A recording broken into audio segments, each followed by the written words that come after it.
Hello everyone and welcome back to my channel, and if you're new here, thank you for joining me. I'm Katie and today I'm going to play with alcohol markers. Before I crack on with the drawing, I just want to say Happy New Year to everyone. I hope you had a lovely holiday period, and now we're in 2020. We have a whole new year ahead of us, don't we?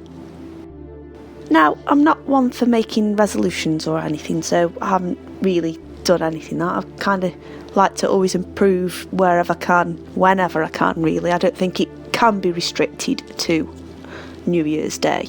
However, I think this year, and I'm not going to set any channel goals either because I'm pretty new, so I'm kind of just enjoying putting these out there. I'm not a big channel by any means, so I'm just going to keep doing what I'm doing and hopefully you'll enjoy it. But from an artistic point of view, I'm going to do a bit more live drawing. I do have a video of that coming up soon as well. I did film it before Christmas.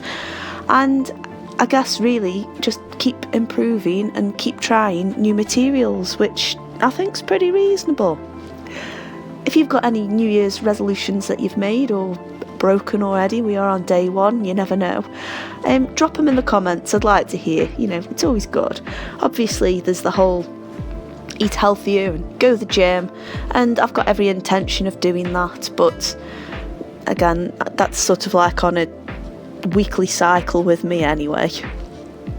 So let's chat about the drawing. So you might have remembered in the Christmas countdown the octopus drawing, or the squid or the jellyfish or whatever it was, that I used marker pens and I used alcohol to create some textures. Well, that's what I wanted to do on this one. So I initially have a lay down of ink, add the alcohol to it to add that nice sort of blotchy, it's sort of almost like a watercolour type texture, and then go back over it again. And the beauty of using alcohol markers for this is it doesn't destroy the paper like I suppose watercolour pens would, or watercolours in general. There's only so much paper can take with water because it takes ages to dry. It mushes all the fibres up, and then before you know it, you've got bobbled surface. Whereas using the Canson The Wall paper and alcohol markers, it hasn't got that time to do that. It's only my theory, but I think it's a strong one, and I really like the level of control I've got over what I can apply over the top. It doesn't necessarily bring anything back to life because, again, with it being alcohol based and the liquids in there evaporate quicker, it doesn't have time to. And I've used a variety of markers, so there are some pro markers there are the random ones you get off Wish, which are pretty cheap. There's a Ohuhu, there's various ones that I've had from scroller boxes, and also I've got old pro markers which were made by Letraset, and they're still going, and I have had those for absolutely years. So I actually do want to get into marker drawing a little bit more. I started it last year, at the very beginning of last year, and that was before I even thought about recording it and chucking it onto YouTube, and I quite liked how flat they were, which was great.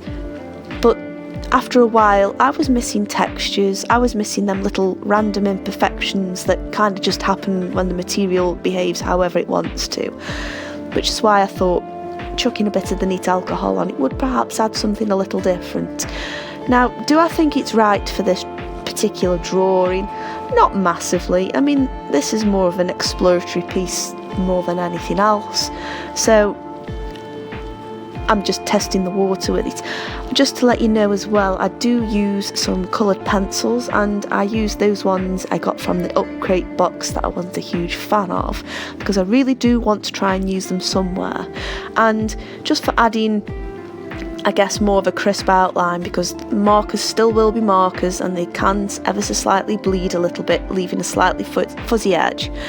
So I thought using the coloured pencils would be a nice steady way to do that. And I also used them strange markers in the last Up Crate box we had, which are a little bit like paint markers, but they're not like a Posca marker. They're very weird. The ink's very thick in them. but I quite like them.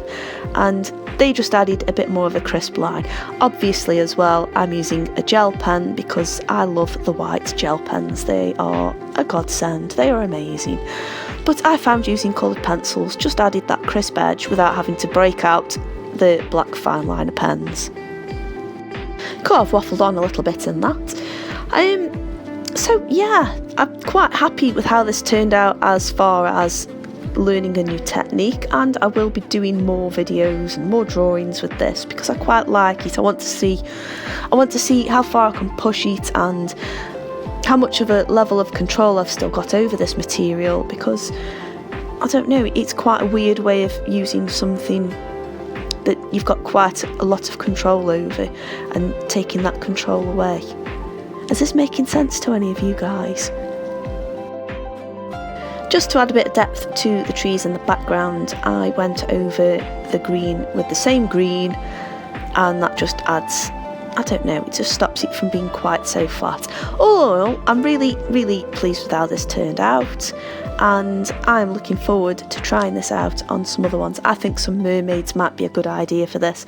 Let me know in the comments what you think, or if you've got any ideas that you'd like me to try and draw. I'm all ears. I'd love to know. Anyway, I just want to say thank you so much for watching. If you haven't, don't forget to subscribe. If you've enjoyed this video, hit the like button, and I'll see you on the next video. Thanks for watching. Bye.